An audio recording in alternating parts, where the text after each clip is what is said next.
যখনই ধর্মের হানি ঘটে, যখনই অধর্ম বৃদ্ধি পায়, তখনই সৎ পুরুষদের উদ্ধার হেতু, অধর্মীদের বিনাশ হেতু আর ধর্মের পুনঃস্থাপনা হেতু আমি জন্মগ্রহণ করি। এ প্রত্যেক যুগে হয়ে আসছে আর আগামীতেও এই রূপই হবে। আমি অবিনশ্বর পরমাত্মা,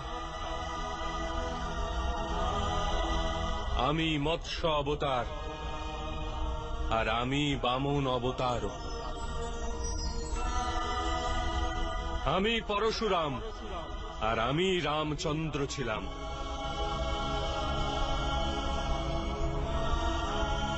আমি ব্রহ্মা, বিষ্ণু আর মহেশ্বর।